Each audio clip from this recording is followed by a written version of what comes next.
Greetings, quenchers and beautiful people. This is Gina, formulator here with Quench Natural. I am wearing a mask, and it's because I'm out here in the desert during COVID-19 on a desert hike before it gets too hot out here. I am here in the Sonoran Desert, and I'm going to go ahead and remove my mask because not many people are around me, but I do just want to mention that not only during this time, but here in the desert, we are in a valley. You can see there are mountains kind of all around me here in the desert.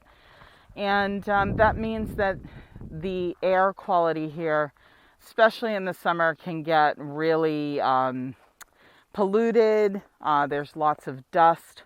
All of the emissions from vehicles and the actual asphalt and road itself permeates in this heat. So this mask actually is protecting me from some of that in the environment. I do want to talk to you, however, about the plants here in the Sonoran Desert. These plants have been used by curaderos, shaman, and healers throughout history and for centuries. These healers basically took the physical, spiritual, the emotional beliefs of the people and what was going on around and inside them, and with meditation and herbs and the plants here in the desert were able to cure people. It was a true holistic approach. And even today, we find our scientists reaching to some of these plants to find cures and vaccines for things all over for our planet. And here in the desert, in the Sonoran Desert specifically, good morning, we have some of the hardiest plants in the world that can withstand amazing heat. So, and just, really intense environment. So this morning I'm going to talk to you about some of the plants here, some of the plants that we use at Quench Natural, and the history, the medicinal purposes. So we're going to be looking at the jojoba bush. We'll look at brittle bush, the cholla cactus, and creosote bush. And then I'm going to talk a little bit about the aloe plant. So we'll be showing you those in just a moment. Hi, so my name is Alana, and I am the second half of the two-mom business, Quench Natural. And so what is Quench Natural? We make toxin-free body care. We believe that the plants are what we need to heal. We believe that it is critical that we remove toxins from the things that we are putting on our body. There are three main ways that we as humans get toxins into our system. We get it through the air that we breathe, we get it through the food that we eat, and finally we get it through the things that we put on our skin.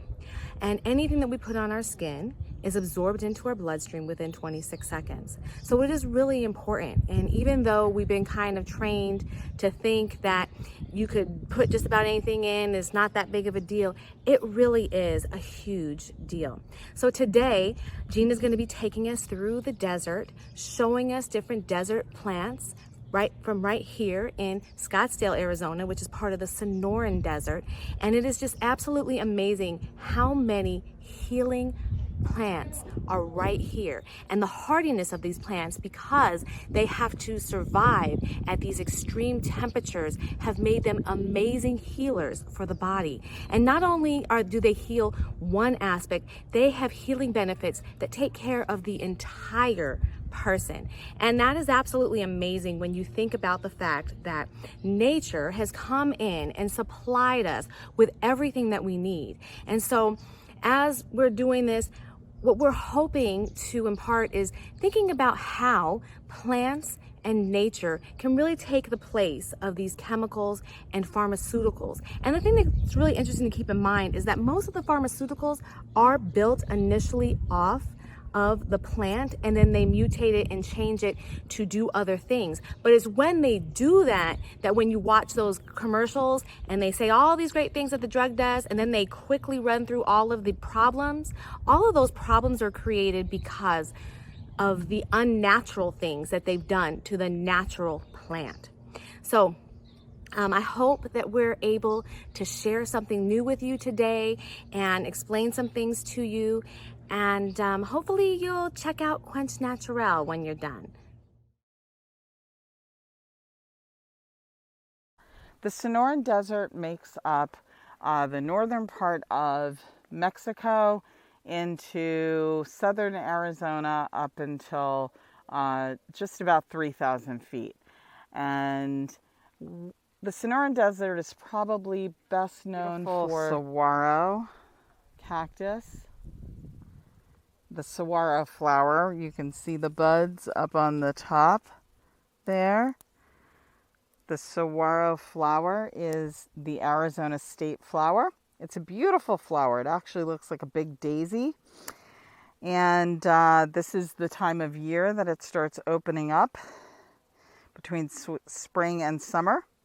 And you can see that a saguaro cactus doesn't grow arms until it's between 60 and 80 years old, and they can live for about 200 years. Again, another strong plant here in our beautiful Sonoran Desert. There you go. They're just everywhere. So you can't hardly think of the desert without thinking of those huge cactuses, the saguaros. But what's really interesting is that although people tend to think of those throughout all of deserts, they're only present here in the Sonoran Desert. And the saguaros have been being used for thousands of years by the indigenous people. The whole body of the cactus was used to help build their homes, to help make tools, to do these different things. But it's the flowers at the top of these plants that are the absolute healers. They are high in vitamin C. Vitamin C is an antioxidant. It is an immune builder. It is an anti-aging property. They have wonderful fiber, so they help our bodies to function properly. They are great for pregnant women because they are super nutrient dense. And the flowers, the syrup that comes from that flower can actually be used to help women during the childbirth process. They also have high hydration. The amount of water in those flowers are equivalent to what is in a watermelon or a cucumber. So they're really wonderful. The saguaro has a ton of amazing properties that help the entire body to be healthy. And that's what plants do in general. Prickly pear cactus. Yep, this is the prickly pear, and we can see that we haven't had a lot of rain because the petals are very thin. One thing you notice here in the desert is when it rains, all of our cactus plump up because they store water in them. So this is the prickly pear cactus. I can't touch it really because you can see the spines on it. What they do with this is actually edible. So the petals are used, they're cut open, they can be applied directly to a injury. It's for acute action, so it will start healing immediately on contact. It's also used, you can eat them, so they take out the spines and then they slice them down the middle, and then they grill them and slice them up, and they're called nopalitos. And then the fruit, which the fruit is right here, when that fruit gets really big, it becomes purple, and they take it and they squeeze the juice out, and they use it to make syrups or jams and jellies. And what actually is in the plant itself are betalains, and these betalains are very high in antioxidants.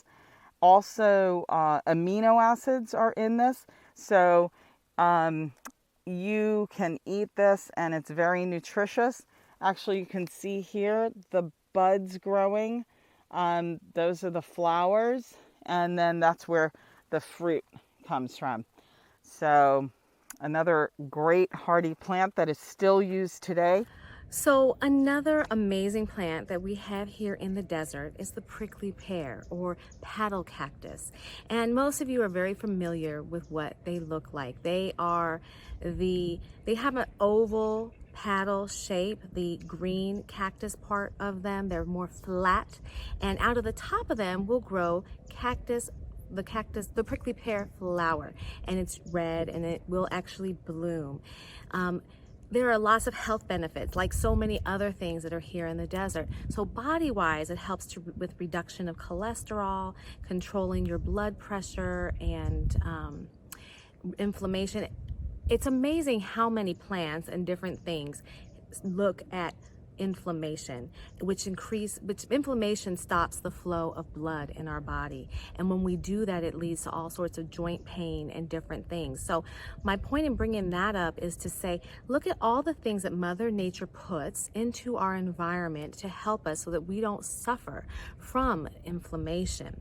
And when we disrupt and when we stop using these natural plants, we get sick and we get ailments that nature already predisposed and tried to help us solve. But going back to the prickly pear, it also is high in antioxidants. And that brings me to another thing. We always hear about antioxidants, but what are antioxidants? So an antioxidant is something that stops oxidation. Oxidation is the breaking down of cells, and it is caused by free radicals. So what are free radicals? Free radicals are unstable molecules within our body. So we can drink or eat things that are antioxidant to help our cells internally, but we can also put antioxidant things within on our face, and that helps us with the fine lines and all of these different things. We actually use prickly pear butter because of its high antioxidant and vitamin K content. That vitamin K is actually a skin evener, a skin tone evener, meaning it is great for our under the eye. It takes those dark circles out. If you have a scar or different spots, it will help to even that skin tone. So we have specifically put it in our Refine Firming Neck and Eye Serum. You can also use it in other areas, like let's say you do have a scar or spots on your face that you're wanting to lighten, you could put our Refine on that as well. It also has the oleic acid, and this helps to draw moisture, which also plumps up the skin. So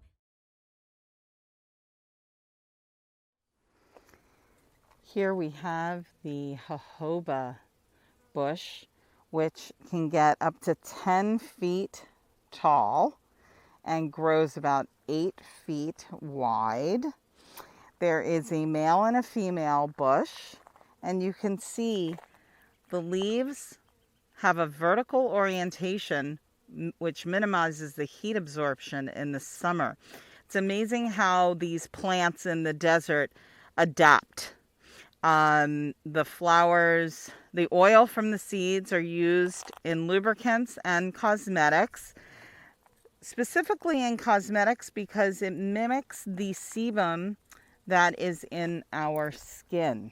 And it's a very rich, highly antioxidant oil. It helps with problems like eczema and psoriasis. It absorbs into the skin easily. So again, another one of our wonderful desert plants.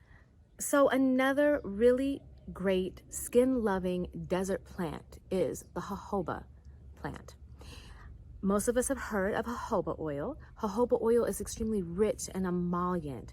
It actually mimics the sebum in our skin. Having balanced sebum allows for our skin to be rich and shiny and plump. Sebum holds in the moisture that we need, and while blocking out different things that we don't need in our skin. So we use jojoba oil in many of our products, one of which is our facial line.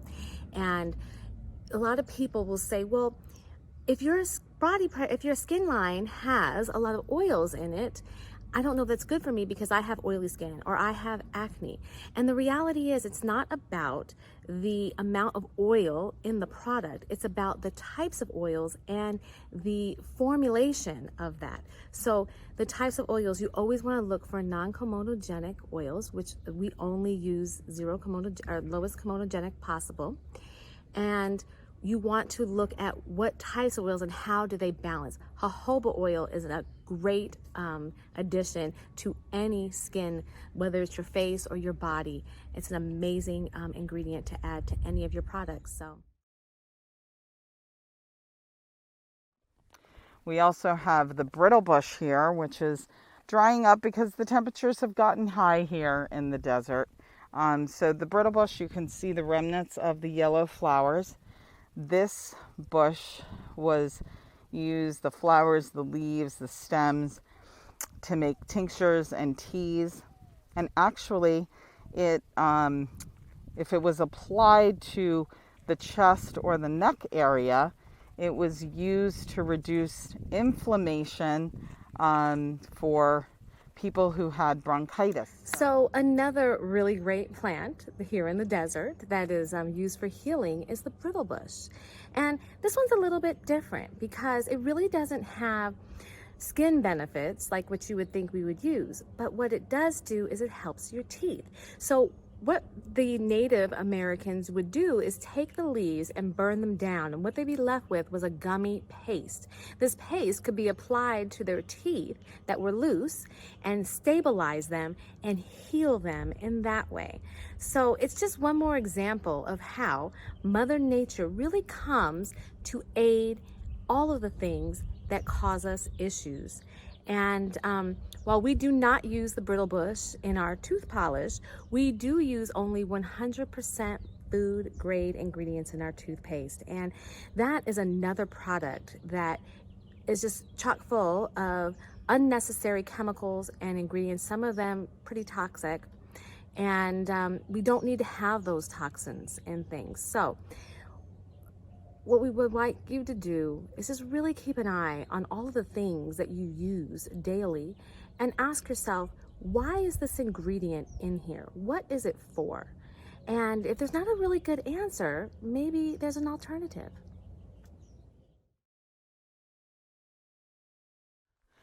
Now the aloe plant is similar in the way it looks in appearance, but the aloe is much more succulent. It was brought to the Sonoran Desert, and it actually thrives here.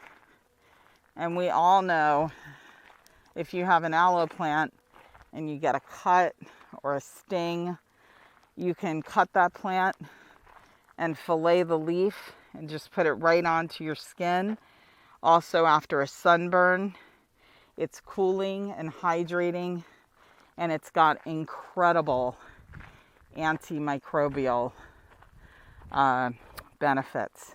So you just heard Gina tell you all of the healing benefits of the aloe vera plant. And as she mentioned, it is not indigenous to the desert. And it actually is not related to the agave plant. But what it is an amazing healer. And it is a very aquaceous plant. And so at Quench Natural, since we don't like to use water, our thought on water is this: it's a cheap filler. It has really no skin benefit to you. Water is wonderful to drink. Water is wonderful to bathe in. But in terms of putting it on your skin, it doesn't really do anything. And when it evaporates, it actually takes moisture out of your skin. So that's why we do not use it in our products. When we need something aquaceous, we will use aloe vera juice or gel in its place. We use aloe vera gel in our hyaluronic acid serum. We also use we use aloe vera juice in our botanical toners that are infused with fruit enzymes. When we also need other aqueous things, we will use hydrosols. Hydrosols are steam-infused waters that contain extracts and enzymes from plants. So they do contain some benefit to them. But the majority of our products we use solely aloe vera in. And as we are in the process of researching and putting together the formula for what will become our body lotion, we are definitely going to be using some aloe in it. And this here is the creosote bush. The creosote bush is iconic to the desert, not just for the way it looks, but the way its fragrance, the way it smells. When it rains here in the desert, the entire desert smells of the creosote bush. So you can see here the very small leaves. They have a waxy finish. This plant was used by the Native Americans. They would use it to make teas and tinctures, and it's really good for joint pain and inflammation. It was used on burns.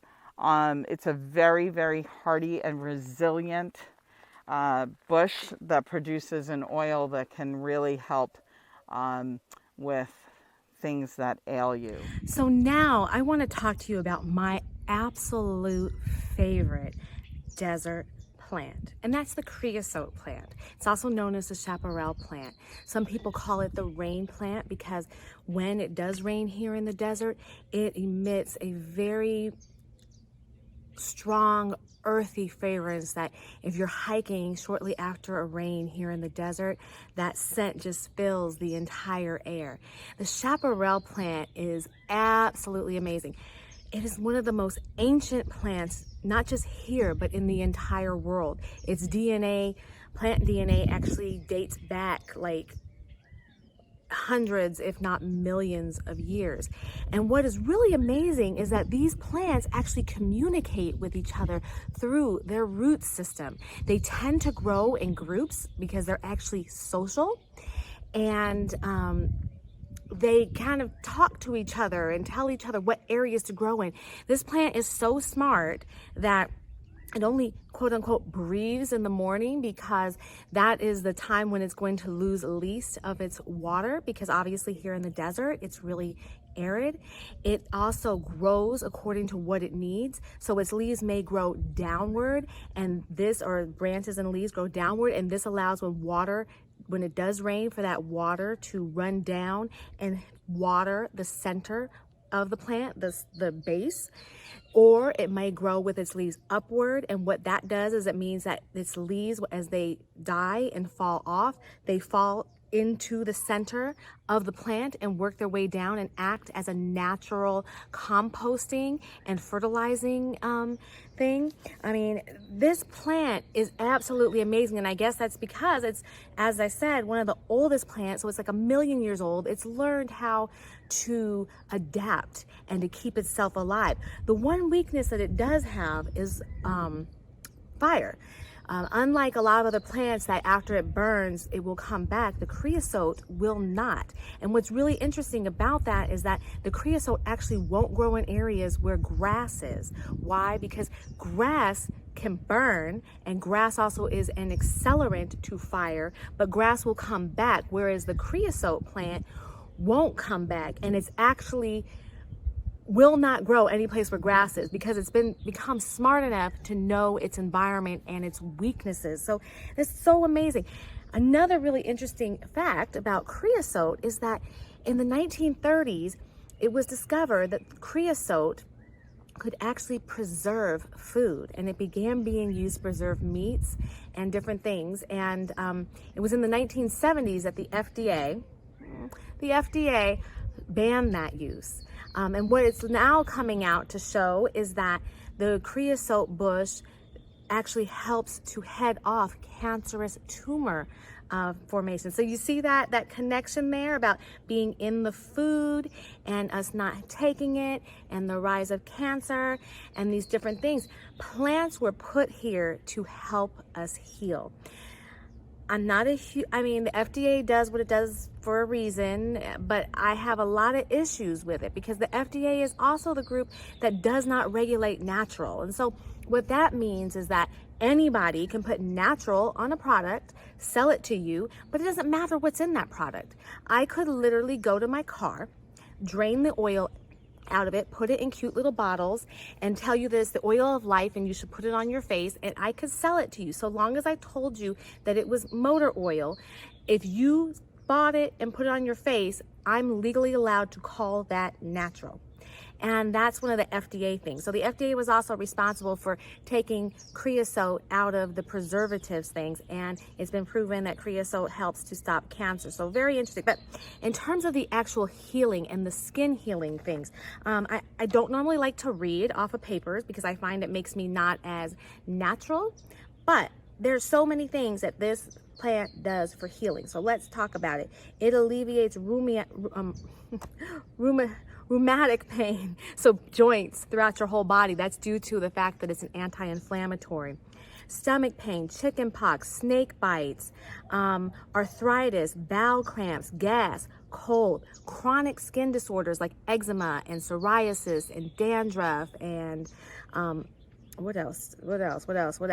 Herpes, dermatitis. It has, I'm standing here reading, menstrual cramps, stomach problems, premenstrual syndromes, diabetes, gallbladder, kidney stones, diarrhea, urinary tract infections, upper respiratory tract infections, the list, oh my gosh, gingivitis. You see why I'm having to read this off? There's so many amazing things, and that's what we at Quench Natural are trying to do, is really bring people's awareness to the power of plants, use them as much as possible when we can in our products, and really take advantage of what Mother Earth has put right here for us. So the next thing I'm going to do is I'm going to show you how to make a tincture with the chaparral plant. Hello everybody, and so now we are in my kitchen and we're going to be closing out our training by showing you how to make your own herbal tincture. It's really very simple, and there's just a few little key tricks and tips that I'm going to go over and show you. So of course, because we are in the desert and this whole thing has been about desert plants, I went out of my community, went around the corner, grabbed some creosote. So this is what fresh creosote looks like. And it is such a fragrant, amazing plant. As I told you, it's kind of my favorite.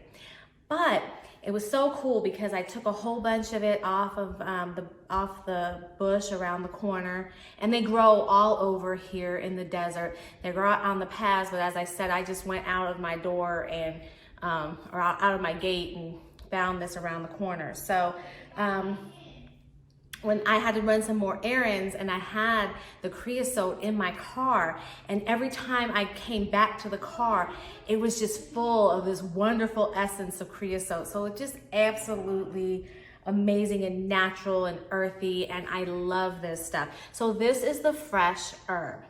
Now, when you are making a fresh herb tincture, you want to do your, okay, let me back up. There are different ways that you can do tinctures. You want to use the measured method. There is the folk method that basically says, throw some herbs in a mason jar, put your solvent, which is going to be your alcohol or your glycerin, depending on what you want, into the jar, and set it in the closet, and come back 30 days later, and there you go. But the problem is when you do things like that with herbs, you don't necessarily know what you're getting. Some herbs are very light but have a lot of volume. Like, let's say a calendula flower that is light and airy. Other things are much more dense, like your dried lavender, which are very small and more dense. So if you just use the eye method and you throw a bunch of lavender in here, you might get a pretty strong tincture. But if you throw a bunch of calendula in here, even though it could take up the entire jar, it's actually not as much as the lavender. Does that make sense? So what I did is I pre-measured my, my creosote here. And what I'm going to do is for fresh herb, because this is fresh, you do a 1-to-2 ratio, meaning 1 part plant, 1 part solvent. And if you're using a dry herb, you're going to do 1-to-5 ratio. So in this case, this whole thing is about 30 grams. I weighed this on a scale in the other room, 30 grams of plant. So I'm doing 60 grams of my alcohol. And I'll talk a bit about how you choose your alcohol in a minute. So it's 1-to-2 ratio because it's fresh. If this was dried and I had 30 grams of dried herb, then I would be doing 150, 30 times 5. Yeah, 100, and I can do math. 150 milligrams of alcohol to 30 grams of stuff. So I'm gonna tilt this down so you can kind of see what I am doing. So I got my food processor here. And you know, you don't have to grind up your herb, but it does help.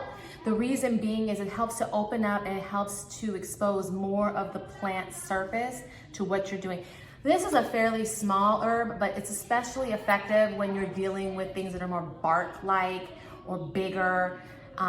It just helps for the alcohol or the solvent. You could be using glycerin to mix really, really well. So I've got the 30 grams of chaparral along with this 60 grams of, or milligrams, whatever you want to call it, of the solvent, and I just pour it in there, and I'm gonna go ahead and grind that up for a few minutes and just get that whipped down.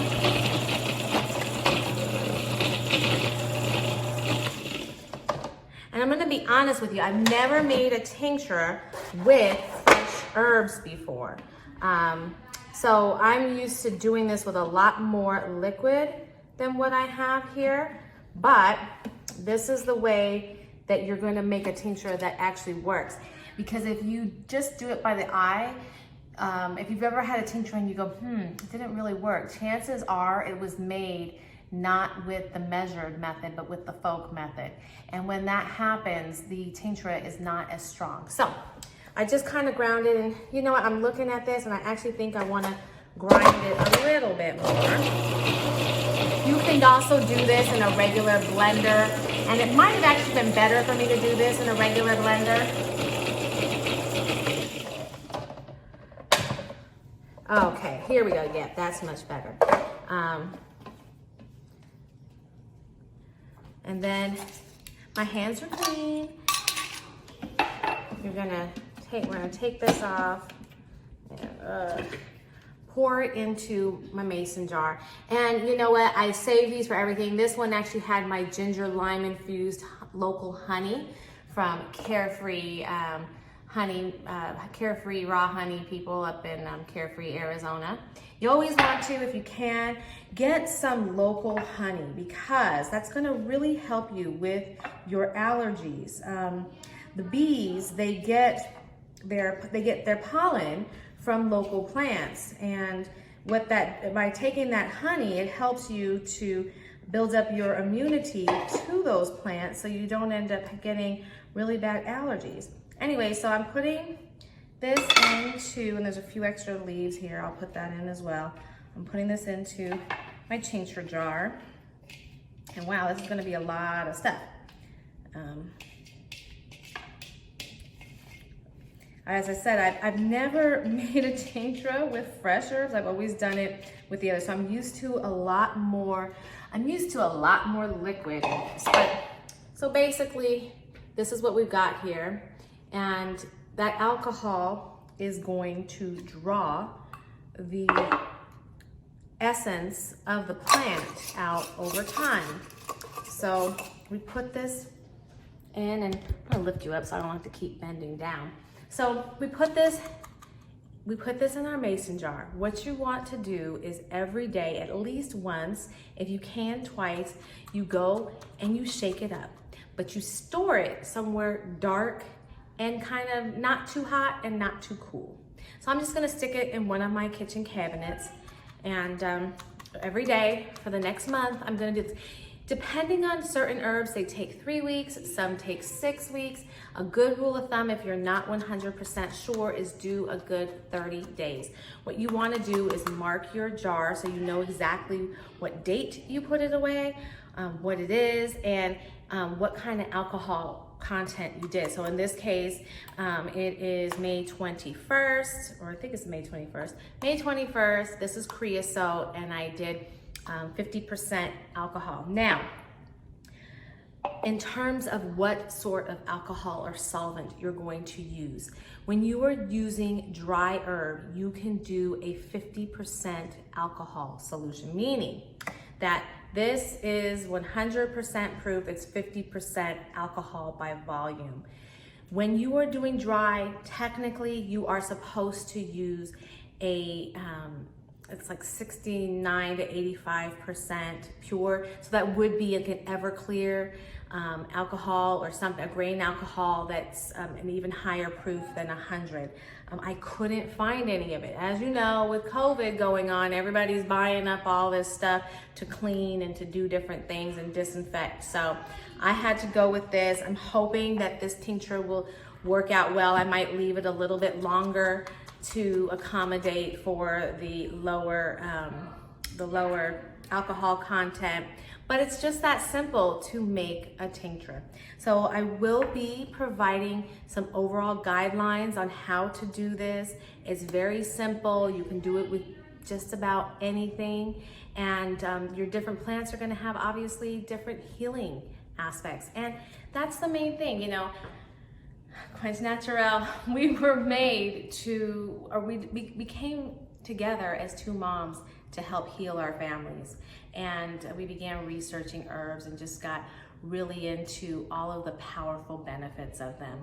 We do the body care aspect of it, but it's great to apply it to apply herbs and botanicals to your body, to consume herbs and botanicals, and then let's take care of this environment so that we have better air to breathe. If you have any questions, I would love to hear from you. I am here to answer anything that I can. For anybody who's watching, I am going to be creating a discount code, The Natural Mix, for 15% off of an order. Again, any questions you have. So we at Quench Natural, we have a natural healing line that has our toothpaste and our deodorant and our healing balm. That healing balm is chock full of so many essential oils and herbs. It is just amazing, the powerful nature of that balm. It's crazy. And then we also have our Q24 line, which is our botanical beauty line. It is a vegan facial line. We have day and night creams. We have kombucha facial scrub. We've got fruit infused botanical toners. Just phenomenal stuff.